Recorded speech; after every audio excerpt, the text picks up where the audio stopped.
I never meant to open the glove compartment. I just wanted to sell the car. The payments were overdue again, and the bank had started calling every other day. That morning, with the sky in Seattle smeared in shades of wet gray and the air thick with that lingering dampness after rain, I stood in front of Michael's old sedan and told myself it's just a car. But the moment I reached for the handle, my hand trembled. It had been 32 days since he died. 32 days since the hospital called and used words like aneurysm and no time to respond. 32 days of Lily not saying more than 10 words to me unless it was about school or groceries. And even those words felt like fragments, like pieces from another version of our lives that no longer fit. That morning, I found myself alone in the kitchen, stirring cold tea with a spoon too loudly. The clink against ceramic used to annoy Michael. Now, it filled the silence like a ghost of our old quarrels. The family photo still sat by the window, Michael smiling with his arms around me, and Lily, taken last summer in Cannon Beach. We looked happy in it, real, and I wondered when exactly the illusion had begun. "Breakfast is ready," I called up the stairs. I knew Lily wouldn't answer. Her bedroom door thudded shut minutes ago, the sound sharp and final. 17 is hard, grieving at 17 is brutal. But watching your daughter turn into a stranger is something else entirely. The car sat at the far end of the driveway, speckled with pollen and streaks of grime, like it hadn't been touched since the funeral. Michael used to wash it every Sunday, polishing the hood until it gleamed. He believed a man's car said everything about him. I didn't care about that. I just wanted to be able to pay the gas bill. I took the spare keys from the kitchen drawer and walked out. It had started to drizzle again, that misty kind of Seattle rain that doesn't soak you, but sneaks under your skin anyway. I climbed into the driver's seat and closed the door. The air inside was stale, but unmistakably his.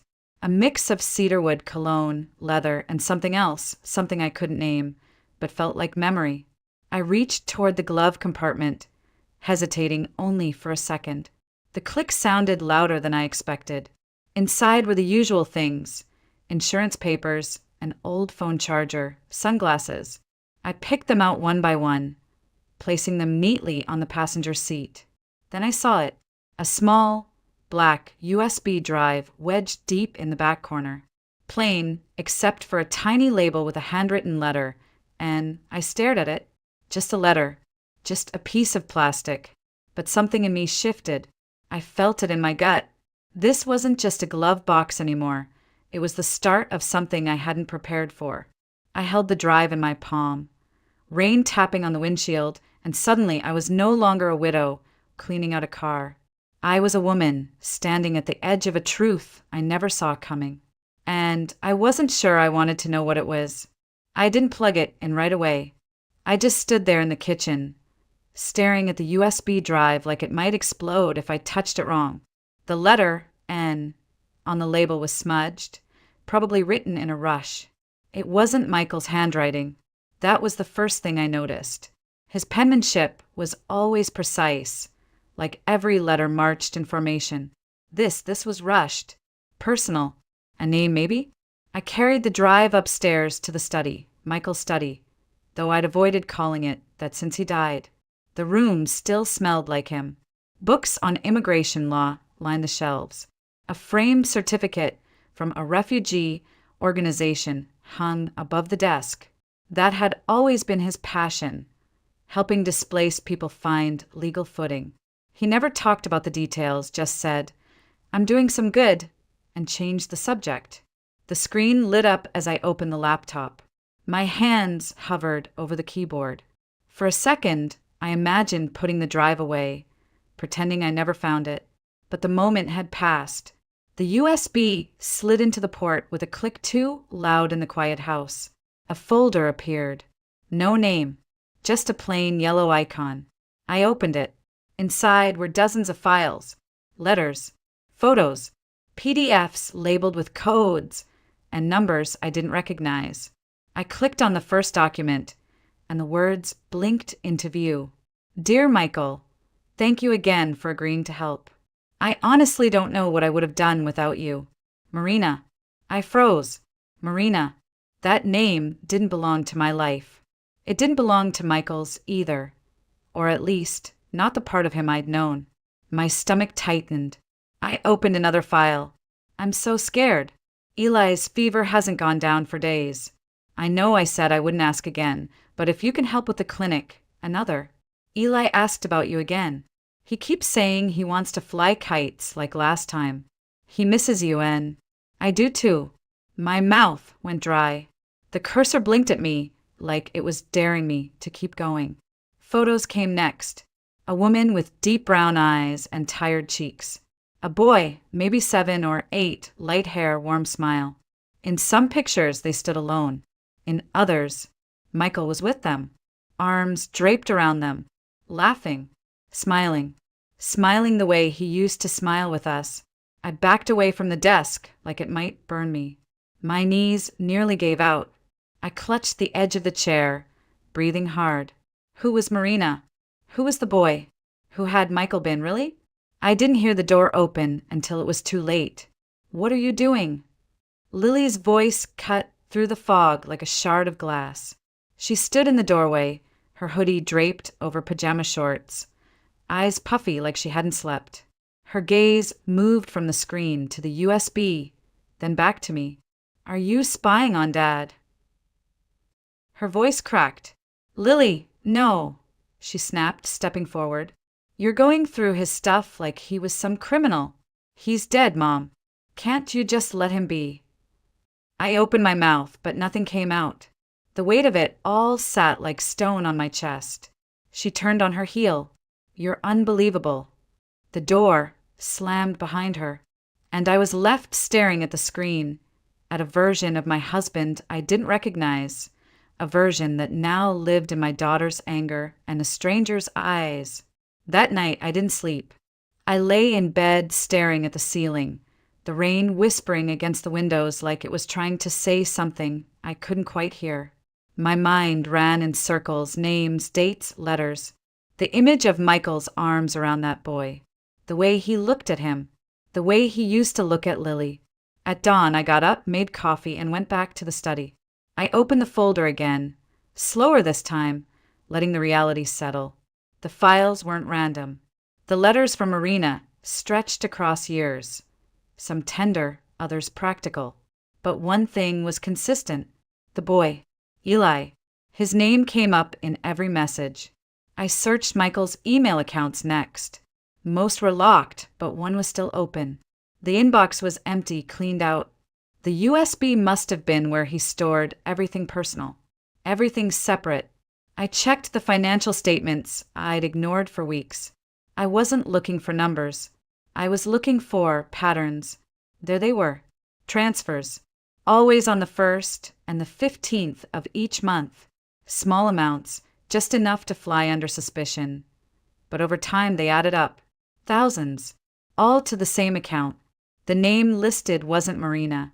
Just initials, M.A. But I didn't need more than that. I copied the account number and pulled up the scanned documents from the USB. One of the PDFs contained a scanned rental agreement, a lease signed 3 years ago. The address jumped off the page.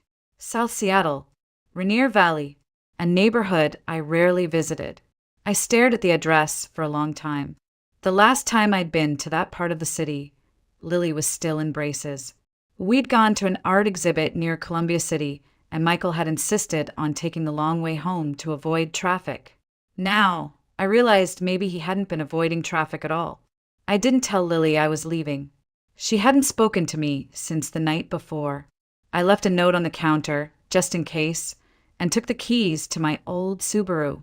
The streets were slick from the rain, the clouds heavy with more. Seattle always looked soft in the morning mist, like a watercolor left out in the weather too long.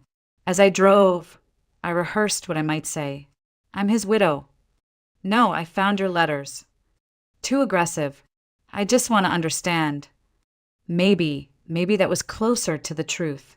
It took me 40 minutes to reach the address.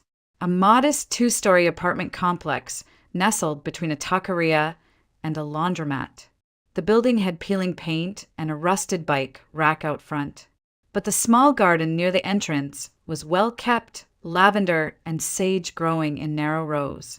I parked across the street and stayed in the car. I didn't know what I expected to see, but I saw them before I was ready. A woman stepping out of the building, grocery bags in hand, long dark hair tied back. Behind her, a boy with a backpack, bounding down the stairs, talking too fast for her to keep up. She laughed. I didn't need confirmation. It was them. She was Marina. And that boy was Eli. And even from a distance, I could see it in his face. The light hair, the slope of his nose, the way his mouth turned up when he smiled. He looked just like Michael. I should have gotten out of the car. I should have walked up and said something, anything. But I didn't. I just sat there, heart pounding against my ribs, fingers clenched around the steering like it was the only thing holding me together. Across the street, Marina adjusted her coat and nudged Eli forward. He bounced ahead, waving at someone near the corner. She followed, her steps quick and careful. They disappeared, and I stayed frozen. I didn't cry. I didn't scream. I just felt this quiet kind of collapse, like something inside me had quietly caved in on itself without making a sound.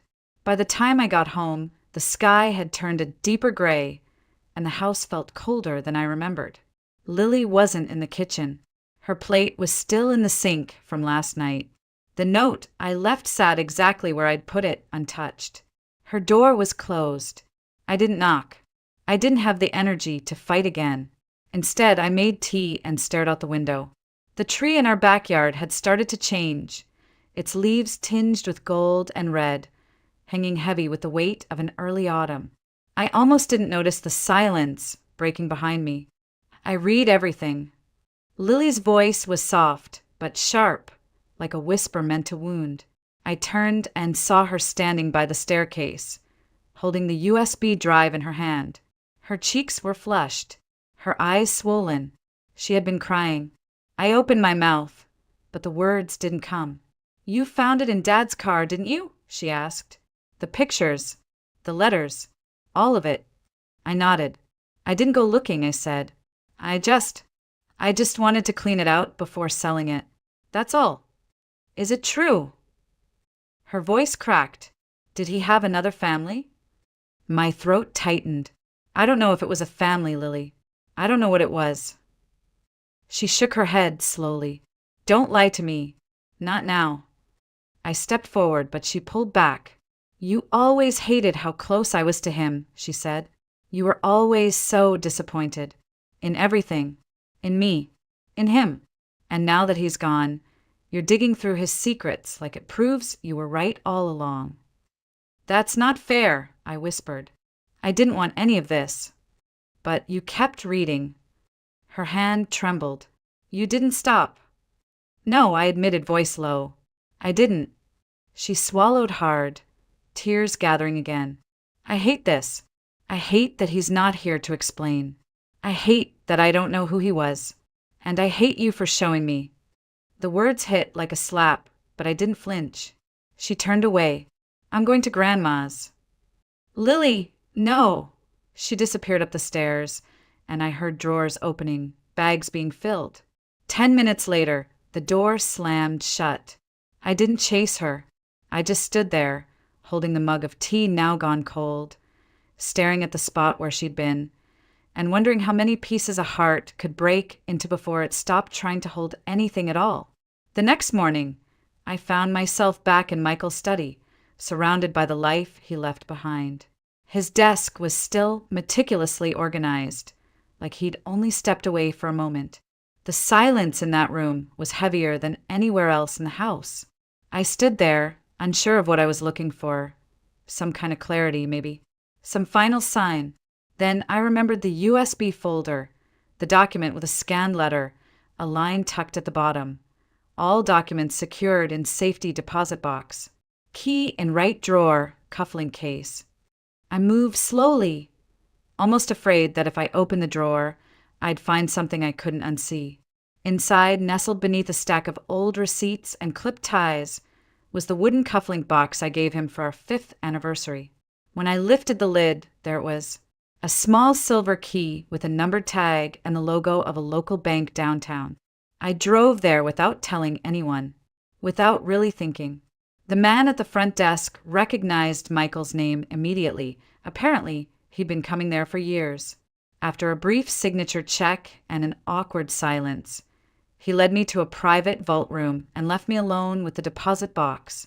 It wasn't locked with a code, just that simple key. Inside was a thick folder, 3 flash drives, and a sealed envelope marked with my name. My breath caught. I didn't open the folder first. I opened the letter.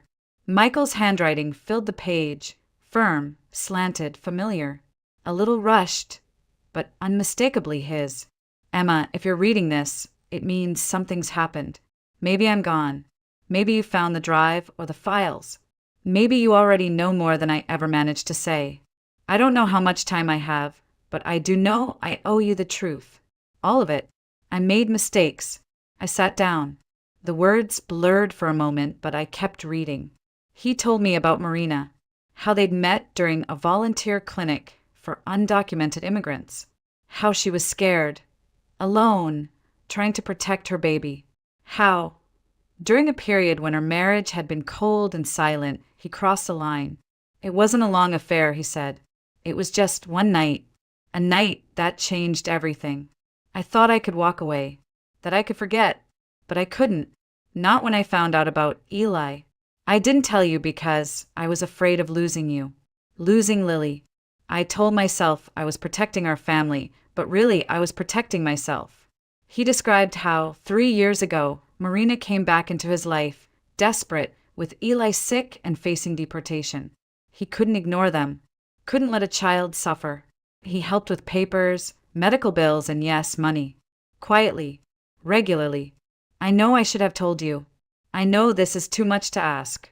But if you can find a way to forgive me, please look after them. Not Marina, she's strong. But Eli, he's just a boy. He didn't ask for any of this. And protect Lily. If anything I've done puts her at risk, shield her. Whatever it takes. Everything else, documents, names, accounts, is in the folder.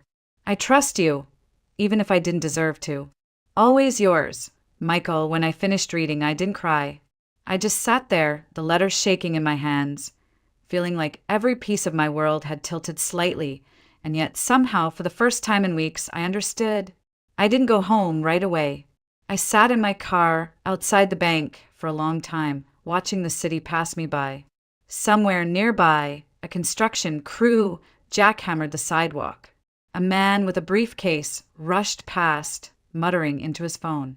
Life moved forward, oblivious, unchanged, but I had just read a letter that split mine in two.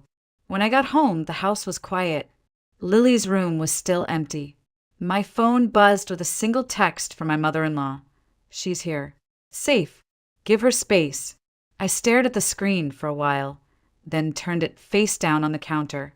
That evening, I opened the folder Michael had left behind.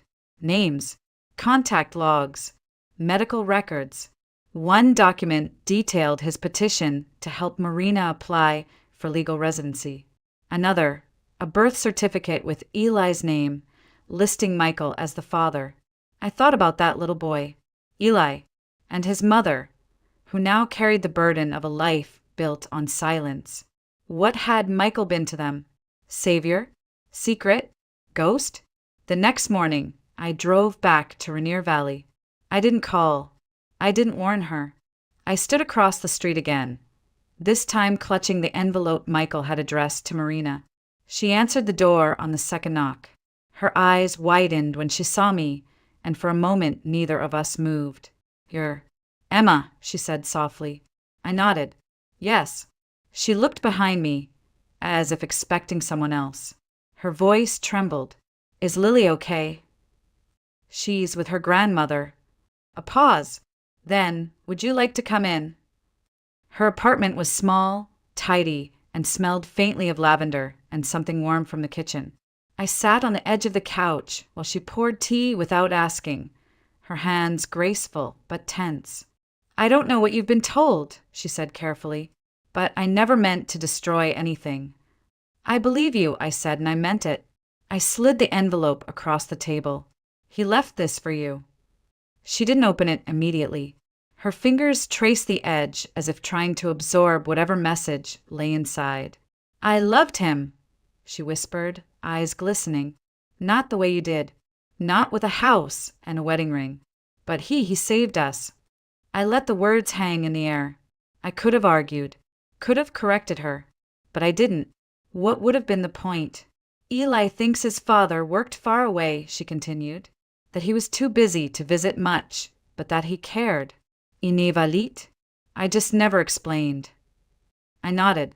And now, she asked, voice small, what happens now? I didn't have an answer, only that I saw a boy who looked like my husband, a woman who had carried too much alone, and a daughter who needed me to be more than angry and betrayed. So I said we figured out, slowly, kindly, for the children. She looked up, surprised. You don't have to do this, she said. No, I whispered, tears pricking the corners of my eyes. But someone does. And for the first time since Michael died, I didn't feel like I was breaking apart.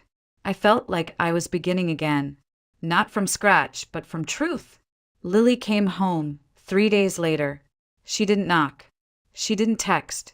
I just heard the door open in the middle of the afternoon, followed by the shuffle of her sneakers on the tile and the heavy thud of her duffel bag hitting the floor.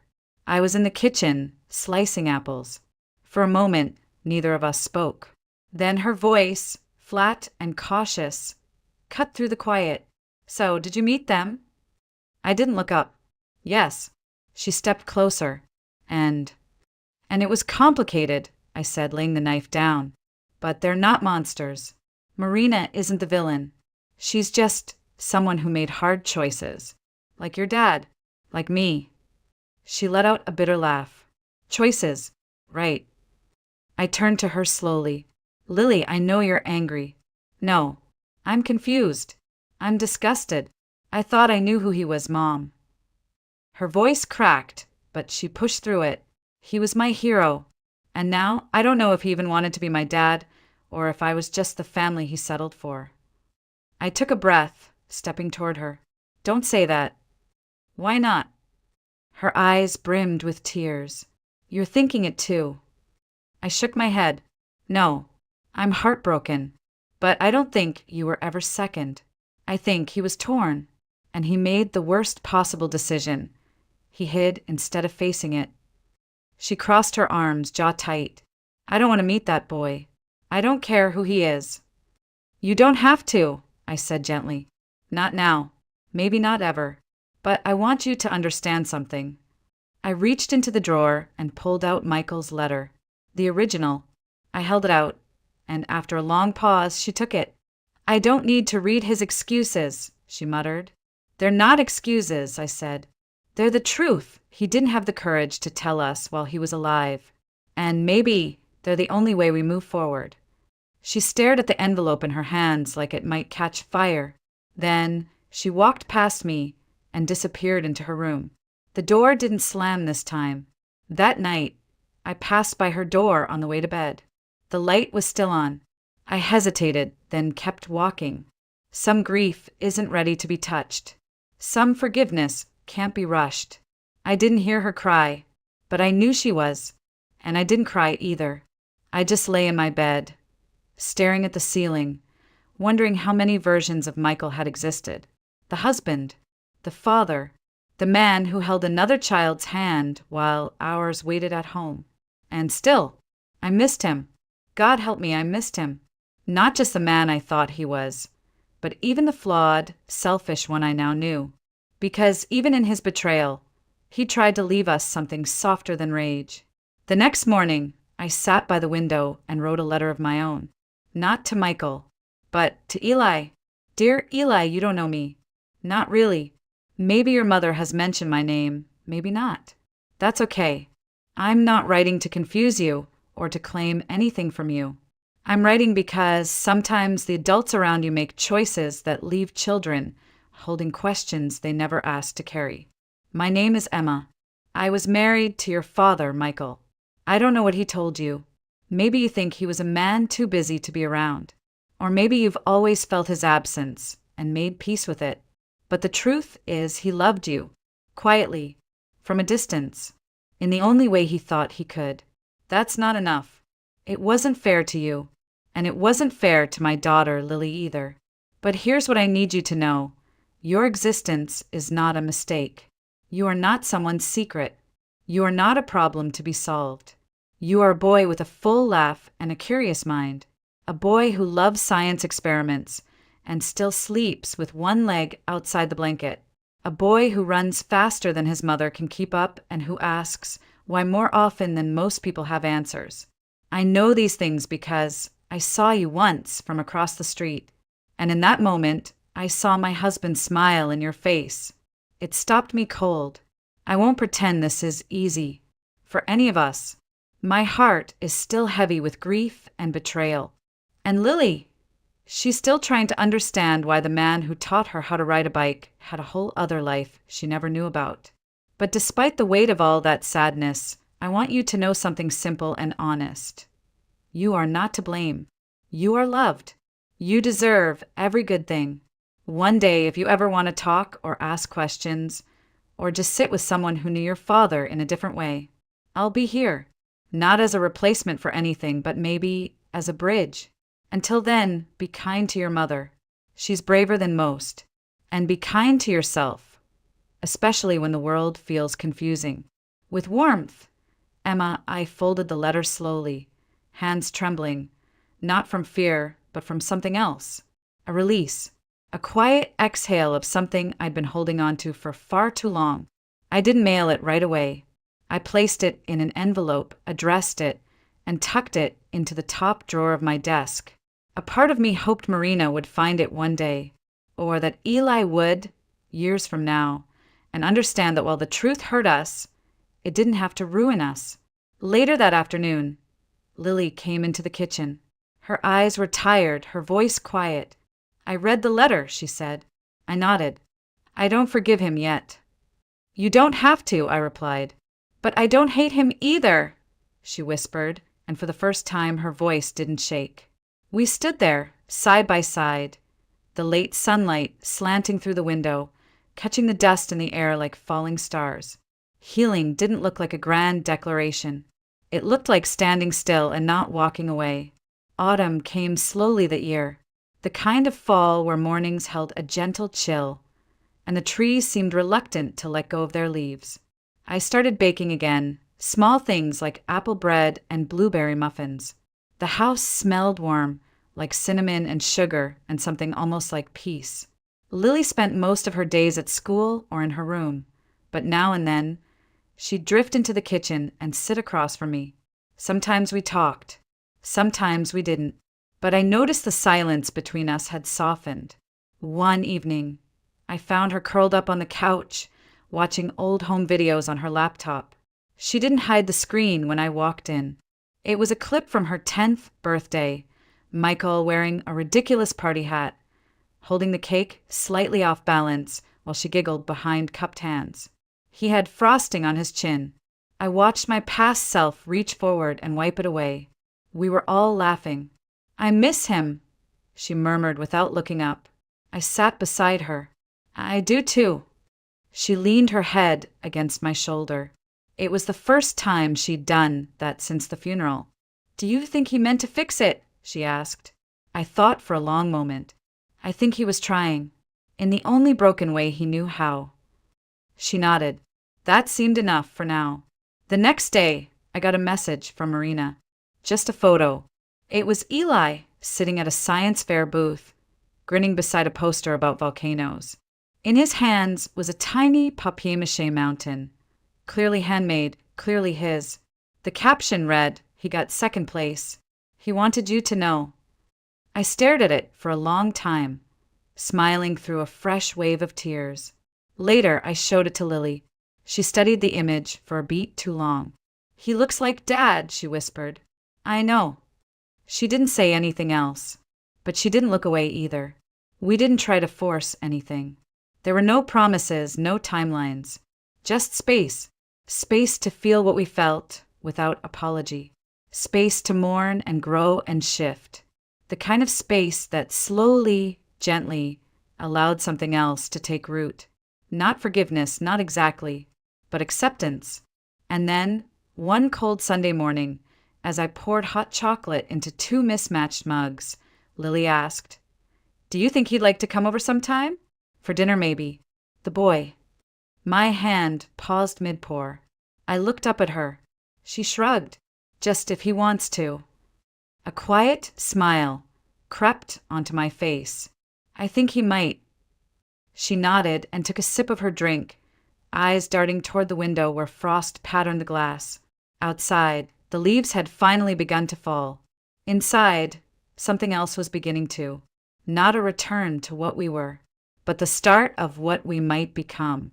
The first time Eli came over, he wore a navy sweater 2 sizes too big and clutched a book to his chest like a shield. Marina stood behind him on the porch, giving me that nervous, polite smile of a mother trying not to overstep. Lily was the one who opened the door. They stared at each other for a moment, 2 teenagers with nothing in common, but everything tangled between them. "Hey," Lily said, voice low. "Hi," Eli replied, gripping the book tighter. There was a silence thick enough to stop time. Then, to my quiet surprise, Lily stepped aside. "You coming in or what?" And just like that, he did. Dinner was awkward. We kept it simple, spaghetti and garlic bread, something comforting. Marina and I sat at the far end of the table, letting the kids find their own rhythm. Eli barely touched his food. Lily kept sneaking glances at him, like she was studying a math problem that didn't quite add up. But when he mentioned that he loved physics, her eyes lit up. "That's my best subject," she said. "Really?" His voice cracked just slightly. "You like space stuff? Black holes, time dilation, all that." She twirled a strand of spaghetti. "I kind of want to be an astrophysicist." Eli blinked. "That's actually really cool." It wasn't much, but it was enough. After dinner, the kids went to the living room. I heard them talking, tentative at first, then with bursts of laughter that caught me off guard. Marina helped me wash the dishes, both of us moving in quiet rhythm. "You've raised a good girl," she said softly. "So have you." We didn't need to say more. There was a kind of peace between us now, not the kind that erased the past, but the kind that acknowledged it, nodded to it, and chose to move forward anyway. Before they left, Eli turned to me. "Thank you for the letter." I smiled. "You're welcome. And for tonight. It was nice." He hesitated, then, in a small voice, added, "Can I come again sometime?" I felt something warm unfold in my chest. "Of course." Marina squeezed my hand before stepping out into the cold. I watched them go, a little boy and his mother, walking back into the night, but not into silence this time, not into shame. Later, as I was turning off the lights, Lily came to stand beside me at the front window. "He's okay," she said simply. I nodded. "He is." She leaned into my side, and we stood there like that for a while, watching the streetlights flicker on one by one. No grand ending. No sweeping music. Just a porch light left on, 2 cups in the sink, and a home that had stretched wide enough to hold more than one truth, more than one kind of love. Because sometimes healing doesn't mean going back. It means building something entirely new and daring to let others in. Weeks passed, then months, and gradually what began as cautious visits became something quieter, more natural. Eli started coming by on Sundays, sometimes for dinner, sometimes just to sit at the kitchen table while Lily did her homework and I folded laundry. He brought stories from school, science facts he'd memorized, and once, a wilted sunflower he'd tried to grow on his windowsill. It had barely survived the winter light, but he was proud of it anyway. "Next time I'll try basil," he said. "I'll help you," Lily offered. He looked surprised, but he nodded. They didn't talk much about Michael. Not to each other, not directly, but his absence was there in the room with us, like a shadow that no longer frightened anyone, only reminded us of where the light used to fall. Marina came sometimes too. At first, she stayed close to the door, always a little unsure, always ready to retreat. But then one afternoon, she brought over a tin of homemade tamales and a photo of Eli as a baby. We sat at the kitchen table, sipping cinnamon tea, while Lily asked cautious, curious questions. "He used to sleep on my chest," Marina said, smiling at the photo. "He'd curl up like a little bean, so warm I thought my heart might melt." I listened quietly, because the truth was, I never got to see Michael hold Eli. I never saw him be that father, but I could imagine it now, not to excuse the lies, but to accept the fullness of the man I had loved, the flawed, divided man, the one who had tried, in all the wrong ways, to do right by everyone. That spring, Lily asked if she and Eli could present a joint science project at the local community fair.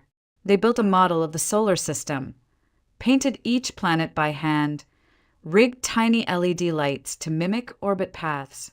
When they showed it off beneath the auditorium lights, I stood beside Marina in the back row, our hands brushing by accident.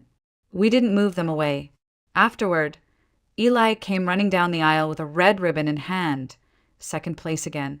Lily trailed behind, cheeks flushed with pride. "I messed up the part about Jupiter's rotation speed," he groaned. "No one noticed," Lily said. "You were great."